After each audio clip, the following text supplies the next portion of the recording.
믿는 자에게 주시는 즐거움이라는 말씀으로 제목으로 말씀을 전해드리려고 합니다. 지난주에는 노자 선생의 그 말씀으로 시작을 했는데, 오늘은 공교롭게도 맹자의 또 한 말씀을 이렇게 전하려고 하니까 이게 무슨 유교 시간인지 노노 맹자 시간인지 좀 그렇긴 합니다만, 혹시 여러분 지난번에 노자 선생이 뭐라고 했는지 기억하십니까? 사람들이 동시대에 살고는 있지만 심리적 시간 차이에 따라 현재를 사는 사람도 있고 과거를 사는 사람도 있고 미래를 사는 사람도 있죠. 오늘 살면서도 미래만 생각해서 돈 모고 한 푼도 못 쓰고 가시는 분들도 있고, 이게 오늘 내일 비 올 걱정해서 오늘 아무것도 못하는 사람도 있고 그렇잖아요. 오늘은 그 맹자 선생님은 군자 삼락이라고 해서 여러분 들어보셨습니까? 군자에게 이렇게 세 가지 즐거움이 있다. 딱히 뭐 세 가지 즐거움이라기보다 이 사람이 누릴 수 있는 진정한 기쁨, 즐거움이 어디에 있을까 하는 그런 고민들 많이들 했겠죠. 그 중에 이 맹자 선생님 생각에는 세 가지가 있다는 거죠. 뭐 왕이 되거나 입신양명해서 출세를 하거나 뭐 이렇게 부자가 되거나 그러면 즐겁겠죠. 그죠? 그런데 그런 얘기는 하나도 없고요.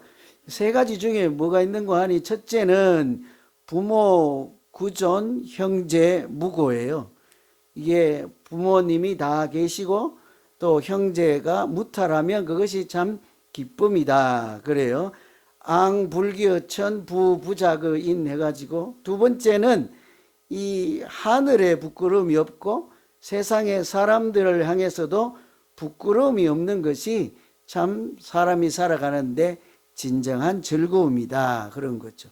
하늘을 우러러 한 점 부끄러움이 없다, 이렇게 윤동주 시인 그런 시가 나오기 전에 이미 오래전부터 사람이라고 하는 존재가 어떻게 해야 진정한 기쁨을 누리고 즐거움을 가지고 살 것인가, 그런 고민들을 참 많이 한 것 같지 않습니까? 그죠? 세 번째, 맹자 선생은 덕천하 영재 이교육지, 그래서 이 천하에 있는 인재들, 사람들을 데려다가 후학을 가르치고 하는 것이 즐거움이다 그랬어요. 나름대로, 자기 나름대로 이렇게 정리를 할 수 있겠잖아요. 그러나 공통점은 다 인생에서 사람이 본질적으로 추구해야 되는 즐거움이 뭘까, 이런 생각들을 한다 말씀이죠. 우리가 잘 아는 공자 선생도 잘 아시죠? 아마 학교 다닐 때 들었을 거예요. 학이 시습지 불력 열호와 그러잖아요. 그죠? 뭐라고 한글로 번역하면 뭐예요? 학이 시습지, 배우고 익히는 즐거움 거죠. 우리하고는 좀 거리가 멀죠. 여러분 공부하라 그러면 바로 졸리잖아요. 책 갖다 주시면 이렇게 주무시겠죠. 그죠? 학교 시간에 이렇게 책 넣고 만화책 보신 분들 그러잖아요. 그런 분들은 이게 뭐 배우고 익히는 재미가 어디 있을까 싶은데 그렇지 않아요. 배워보세요. 테니스 배워봐요. 재밌어요. 저는 참 재밌더라고요. 바둑도 배워보시면 재밌죠. 그런 거 다 배우는 거예요. 익히는 거죠. 그래서 우리도 어르신들 스마트폰 한번 배워보세요. 재밌어요. 거기 뭐 이상한 것도 다 얼마나 편리한지 몰라요. 그래서 뿐만 학문을 배우고 익히는 즐거움, 이런 것도 어떤 사람에게는 대단한 즐거움이 될 수 있죠. 뿐만 아니라 우리가 잘 아는 대목 중에 하나는 이것일 거예요. 아마 공자선생 왈 유붕이 자원 방내면 불력 낙호야라 그랬잖아요. 친구가 멀리서 오면 기쁘다 하는 것을 우리가 다 느낄 거예요. 그죠? 외롭게 있는데 전화라도 한 통 오면 반갑잖아요. 근데 아주 가까운 친구가 찾아오면 즐거움이 있지요. 그죠? 그래서 우리 동양에서 뿐만 아니라 서양에서도 행복을 추구하는 그 에피쿠로스 쾌락주의, 이게 그 학파에서는 사람이 이렇게 누리는 진정한 즐거움은 마음의 평정에 있다 해서 아타락시아라고 했어요. 뭐 자세히는 몰라도 이분들도 그런 고민을 했다는 말씀이죠. 금욕주의 스토아 학파에서도 부동심 이런 것이 사람이 누리는 진정한 즐거움이다 그랬는데, 동양이나 서양 또는 뭐 예로부터 사람들이 누리고 찾아야 되는 그런 진정한 즐거움이 뭘까를 이렇게 했는데, 우리는 세상에서 구할 것이 아니라 우리는 우리가 누릴 수 있는 진정한 기쁨을 어디에서 구해야 되겠습니까, 여러분? 먼저 한번 질문부터 해보고 가죠. 우리가 사람이 이렇게 믿음 생활을 할 때 참으로 누릴 수 있는 기쁨이나 진정한 즐거움 어디서 오겠습니까? 오늘 말씀에 보면 하늘에서 하나님이 우리에게 그런 즐거움을 주신다 하는 거죠. 의롭다 하심을 받은 사람, 이게 지금까지 로마서 1장에서 4장까지 우리가 어떻게 죄인임에도 불구하고 하나님의 은혜로 의롭다 하심을 받아서 하나님의 자녀가 되고 이런 얘기들을 했는데, 이제 5장부터는 그런 사람에게 하나님께서 어떤 은혜를 주십니까? 어떤 즐거움을 주십니까? 여기에 대한 답이거든요. 5장은 믿는 자에게 하나님이 이 세상에서 주지 못하는 그런 신령한 진정한 즐거움을 주신다고 하였습니다. 여러분, 그러므로 우리가 믿음 생활할 때 사람들이 만들어내거나 세상에서 누구라도 구할 수 있는 그런 기쁨이 아니라 하나님만 주실 수 있고 하나님이 믿음 가운데 지금도 주시고 있는 참된 즐거움을 우리가 누리면서 이왕 믿음 생활할 거 행복하게 하시고 웃으면서 하고 즐겁게 살아가는 우리 믿음 생활 되기를 간절히 기원합니다. 누구나 이왕 신앙생활 할 거 하나님이 주시는 그런 기쁨이 있는 가운데서 하면 여러분처럼 얼굴이 다 이렇게 천사처럼 빛나지 않겠습니까? 그죠? 왜 웃지도 않고 아멘도 안 하십니까? 나랑은 관계없습니까? 앞에서 보면 다 얼굴이 훤하세요. 좀 자긍심을 갖고 다니세요. 우리 성도님들은 다 어디 가도 얼굴이 훤하세요. 안 빠져요. 하나님이 주시는 은혜가 우리의 인상도 바꾸어 주실 줄로 믿습니다. 달라요. 믿지 않을 때하고 달라요. 저도 믿지 않을 때는 참 인상이 험악했다고요. 거긴 또 왜 웃습니까? 거기는 진짜로 그랬다니까. 그렇죠? 그런데 예수 믿고 저도 참 개가천선한 거죠. 사람이 달라졌어요. 좀 그래도 달라졌다고요. 이런 하나님 믿는 자들에게 하나님이 도대체 어떤 즐거움을 주시길래 이런 변화들이 있을까? 오늘 말씀에 보면 5장 1절에 그러므로 우리가 믿음으로 의롭다 하심을 받았으니 우리 주 예수 그리스도로 말미암아 하나님과 화평을 누리자 이렇게 되어 있잖아요. 하나님과 화평을 누리는 가운데 사람이 누릴 수 있는 진정한 즐거움이 있다는 얘기예요. 하나님과 화평하게 지내는 사람은 세상에 어떤 일이 있어서 아무도 빼앗아갈 수 있는 없는 참된 즐거움이 그 안에서 샘솟듯이 날마다 충만하게 될 줄로 믿습니다. 이게 여기 보면 화평을 누리자 되어 있잖아요. 누리세요. 뭐 앞으로 누립시다. 이런 얘기가 아니라 원래 번역은 저기 있는 거 보시면 믿음으로 의롭다 하심을 받았다. 이제 우리가 다 예수 믿는 사람은 믿음으로 하나님의 자녀가 되었습니다. 그런 사람들에게 하나님이 어떤 은혜를 주시는가? 주 예수 그리스도로 말미암아 하나님과 화평을 누리고 있습니다라는 거예요. 누리자가 아니에요. 누리세요도 아니고 누립시다도 아니고 의롭게 된 사람은 현재 지금 하나님의 은혜로 화평한 은혜를 누리는 중입니다라는 거예요. 왜 아멘이 안 되세요? 여러분 하나님 믿고 나서 화평한 은혜를 아직도 못 찾았습니까? 누리지 못하고 있습니까? 우리 가운데 하나님이 그런 은혜를 주셨는데도 우리가 있잖아요. 이걸 잘 모르면 그냥 지나가는 거예요. 어린아이들에게 장난감을 사줬는데도 그것이 뭔지 모르면 그 장난감 뜯어보지도 않고 사용하지도 않고 그 장난감과 더불어 재미있게 놀 수 있는 그런 기회를 놓쳐버리듯이 하나님이 우리에게 믿는 자들에게 주신 평강, 화평, 이렇게 평화를 주셨는데 우리가 그것을 누리지 못한다면 얼마나 안타깝겠어요. 그죠? 여러분 하나님과 관계가 잘 세워져 있는 사람들은요 세상에 누가 뭐라고 해도요 아무 이렇게 화도 내지 않고 항상 평정심을 가지고 그 뭐라고 할지라도 항상 하나님 앞에 찬양을 드릴 정도로 행복한 믿음 생활을 하게 될 줄로 믿습니다. 반대로요, 여러분, 사람 사이에도 관계가 틀어지면 어때요? 아무리 좋은 사이에도 관계가 틀어지면 그곳에는 평화가 없어요. 웃음이 없습니다. 여러분, 우리가 관계가 무너지면 같은 공간에 있더라도 이름 알고 얼굴하고 다 알아도 같이 이렇게 한 공간에 있을지라도 살맛이 나지 않는다고요. 어떤 즐거움도 누릴 수가 없는 거예요. 그런 즐거움은 어디 있습니까? 아주 서로 사랑하고 존중하고 이해하고 공감하고 이런 관계가 온전할 때이지 않겠어요? 하나님과 우리 사이에도 마찬가지라는 거예요. 하나님이 우리를 자기 자녀로 삼아주시고 너는 내 사랑하는 아들이요 기뻐하는 자라 이렇게 인정해 주시는 그 순간부터 우리가 잘 몰라서 그렇지 우리 마음속에 또 우리 삶 가운데 가정이나 교회 가운데 하나님만 주시는 그런 평화의 기운이, 평화의 하나님의 은혜가 날마다 충만하게 채워지는 줄로 믿습니다. 그 은혜를 우리가 잘 누려야 한다는 말이죠. 그래서 누리자 이게 아니라 원래 모든 다른 성경을 참고하면 하나님의 자녀가 된 사람들은 얼마든지 누릴 수 있는 그런 은혜, 그런 화평이 우리 가운데 있습니다 라는 거죠. 그래서 요한복음 14장에도 보면 예수님 뭐라고 하십니까? 평안을 너희에게 끼치노니 곧 나의 평안을 너희에게 주노라. 잘 들어보시면 내가 너희에게 평안을 끼치노니 내가 평안을 줄게 그렇게 하지 않고 나의 평안을 너희에게 주노라 그러잖아요. 하나님만 만들고 하나님만 주실 수 있는 하늘의 신령한 평안을 이제 너희에게 주노라. 그러면 어떤 일이 일어납니까? 너희에게 주는 것은 세상에 주는 것과 같지 아니하니라. 너희는 마음에 근심하지도 말고 두려워하지도 말라.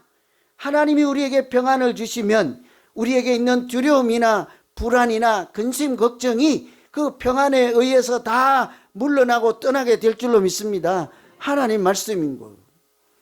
평안을 누리십시다. 우리 가운데 평안이 있습니다 하니까 모르겠는데요 그러다가 그 평안이 있으면 두려움이 떠나가고 근심 걱정이 사라집니다 하니까 그제서야 아멘이.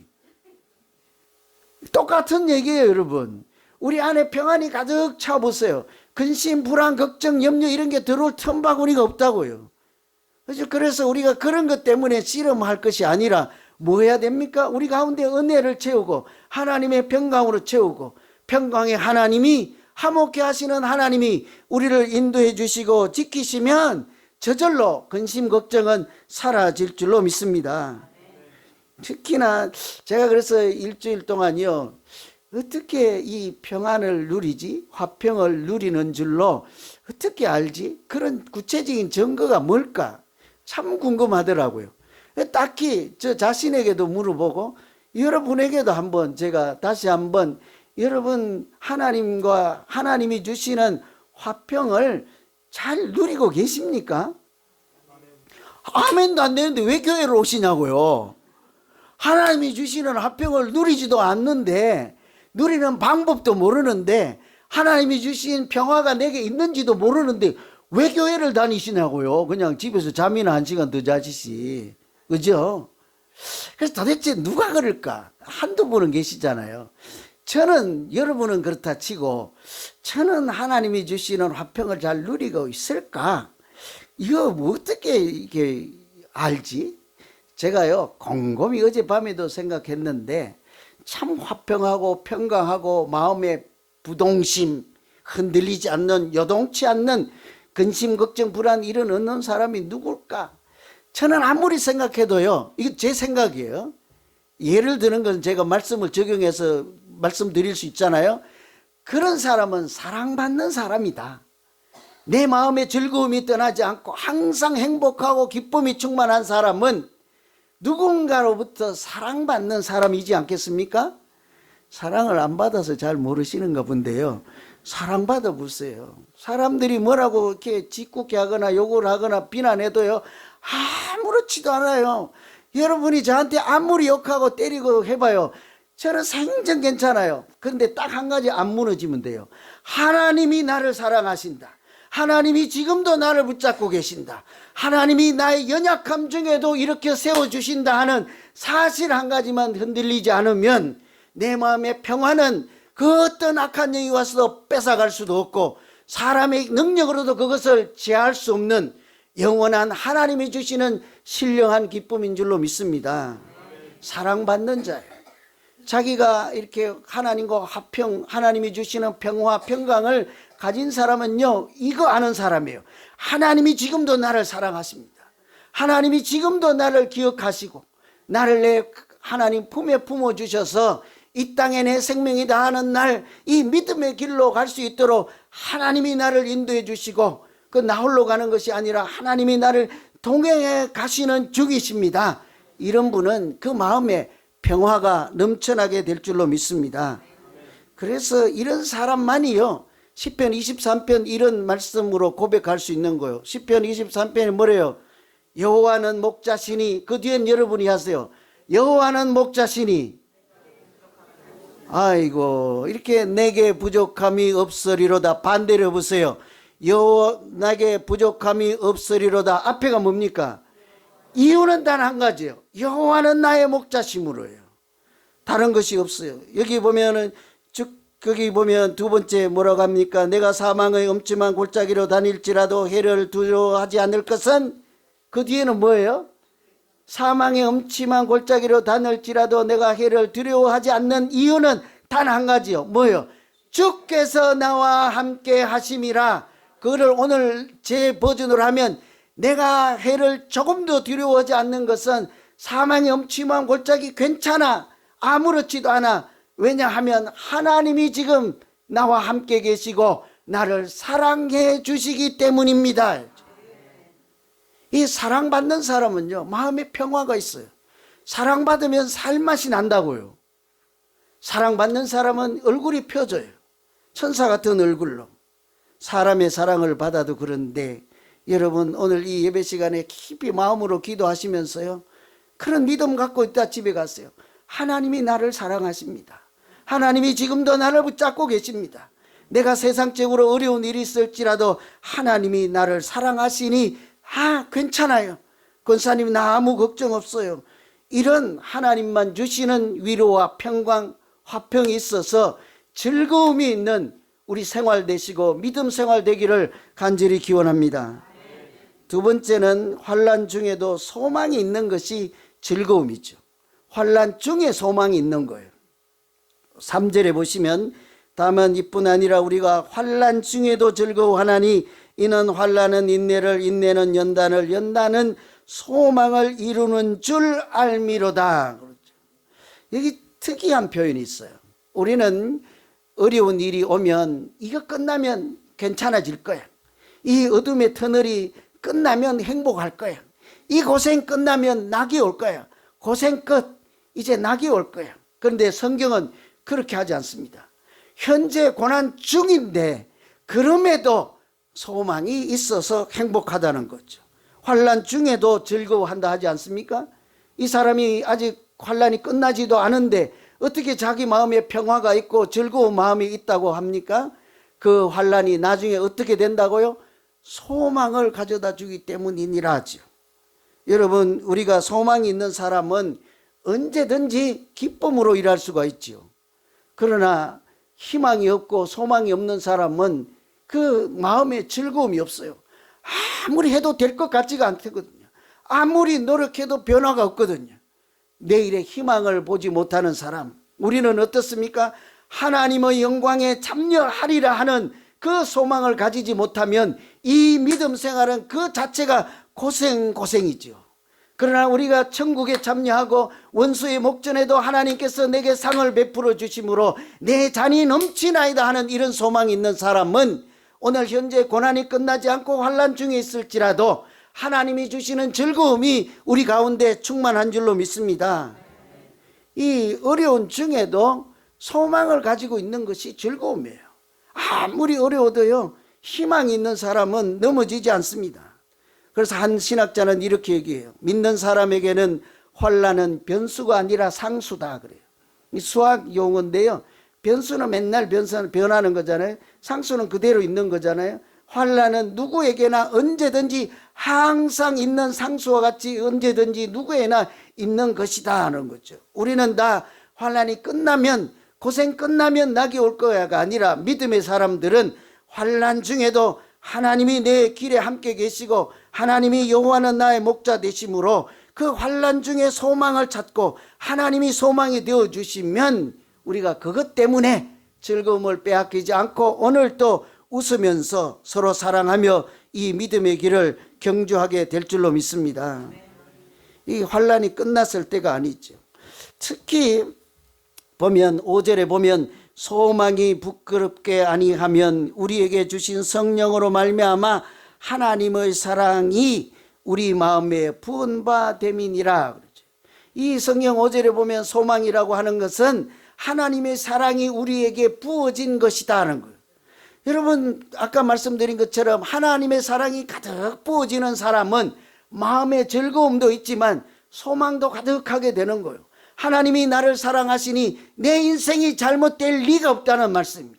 하나님이 여전히 사랑하시고 내 길을 인도하시니 오늘은 내가 이 어둠의 터널을 지나고 역경을 지나갈지라도 하나님이 나를 정금같이 단련해서 하나님의 자녀로 천국 잔치에 참여하게 되고 천국을 하나님 나라를 상속하는 자로 그렇게 인도해 주실 줄로 믿습니다. 이런 사람이 즐거움을 잃지 않고 누릴 수가 있는 거죠. 프랑스 사람이라고 하는데 이 샤르니라고 하는 사람이요, 황제 나폴레옹 황제의 미움을 받아서 감옥살이를 하게 된 거예요. 근데 처음에 감옥에 들어가니까 누나도 오고 동생도 오고 뭐 형제도 주변 동기들도 오고 많이 이제 위로차 이게 올 거 아닙니까? 그죠? 먹을 것도 사오고 라면도 사오고 할 거 아니에요? 근데 이제 한 달 있고 두 달 있다 보니까 찾아오는 사람이 하나씩 둘씩 이제 발걸음이 떨어지는 거예요. 여러분 뭐라고 하더라? 긴 병에 뭐가 없다고요? 효자가 없다고 하듯이 병원에 입원해봐요. 권사님들 입원 한번 해보세요. 일주일에는요 온 교인이 다 올 거예요. 한 달 입원해보세요. 홈 식구들밖에 안 와요. 한 1년 있어봐요. 아무도 안 가요. 이런 거예요. 이런 거. 이 감옥에 있다 보니 이분도 처음에는 뭐 이렇게 너무 많이 오더니 오래 있다가 보니까 아무도 오지 않는 거예요. 그러니까 너무너무 쓸쓸한 거예요. 그래서 자기가 그 감옥에 있으면서 인생이 이렇구나 하고 돌조각으로 뭐라고 하는 거니 아무도 돌보지 않는다. 자기 아무도 알아주지 않고 이제는 더 이상 기억하지도 않는 거예요. 그러니까 아무도 나를 생각해 주지 않는다. 외로운 마음에 아무도 돌보지 않는구나 하고 이제 감옥 바닥에다 쓴 거예요. 소망이 사라진 순간이죠. 그런데 어느 날 그 감옥 바닥에서 이 돌틈 같은 데서요 조그마한 푸른 싹이 하나 돋아나는 거예요. 외로운 처지에 그 식물이라도 씨앗이 싹 트는 것이 이제 친구 삼아야지 하고 자기가 먹을 물을 다 마시지 않고 그 식물에게 이렇게 물을 주는 거예요. 간수가 물을 주면 한 모금 먹고 걔도 한 모금 주고 그렇게 친구 삼아 이렇게 살다 보니까 얘가 무럭무럭 자라서 꽃보리가 되어서 꽃이 피게 되는 거예요. 이게 얼마나 신기해요. 감옥에서 감방에서 꽃이 필 수 있다니 하고 그 주변 옆방에도 소문이 나고 이렇게 된 거죠. 그래서 그 아름다운 꽃을 피우게 되었을 때 그날 이 사람이 다시 돌을 들고 처음에 뭐라고 썼다고요? 아무도 돌보지 않는다. 일단 그거를 지워버리고는요 뭐라고 쓴 줄 아세요? 하나님이 돌보신다. 여전히 감방이에요. 달라진 것 없습니다. 그런데 아까는 소망을 잃고는 보니까 아무도 돌보지 않는다. 그런데 다시 소망을 찾고 보니 뭐래요? 하나님이 나를 돌보신다는 거죠. 그 고난 중에 있을 때도 하나님이 떠나지 않는구나. 사람들의 발걸음은 끊어졌을지라도 하나님이 자라게 하시고 꽃을 피우시는 하나님이 이 생명을 이곳에까지 보내셔서 나를 이 꽃 식물을 통해서 위로하고 계시는구나. 하나님이 이 중에도 나를 보고 계시고 기억하고 계시고 돌보시는구나 하니까 어때요? 사람이 영원히 살아나는 거죠. 그 뒤에 어떻게 된 줄 아세요? 감옥에서 꽃피는 일이 드문 일이잖아요. 감방에서. 이 소문이 나서 밖에 이제 옆방에서 위문 온 사람들에 의해서 바깥에 세상까지 소문이 나서 구경하러 오는 사람들이 생기는 거예요. 그 소문이 이렇게 황제에게 전달이 돼서 조세핀 여왕의 귀에까지 들어가서 나폴레옹 황제에게 이제 추천을 하는 거예요. 황제님, 황제각하 뭐 그러겠죠. 그리고는 꽃을 사랑하고 진심으로 돌보는 사람은 나쁜 사람일 리가 없습니다. 식물을 사랑하고 꽃을 가꾸는 그 본이 저 사람 마음에 악이 없고 나쁜 사람일 리가 없으니 풀어주십시오. 말대로 된 거예요. 여러분, 아직 고난이 끝이 나지 않았습니다. 감옥에서 풀려나지도 않았습니다. 아까는 아무도 돌보지 않는다고 하던 그 마음이, 소망을 접어버리고 낙심했던 그 사람이 다시 하나님이 돌보신다 하는 자기 믿음을 깨우칠 때 실제로 하나님은 그 감방에서 해방되는 은혜를 부어주신 줄로 믿습니다. 우리 마찬가지인 거예요. 여러분, 믿음 생활하면서 우리가 힘든 일이 얼마나 많습니까?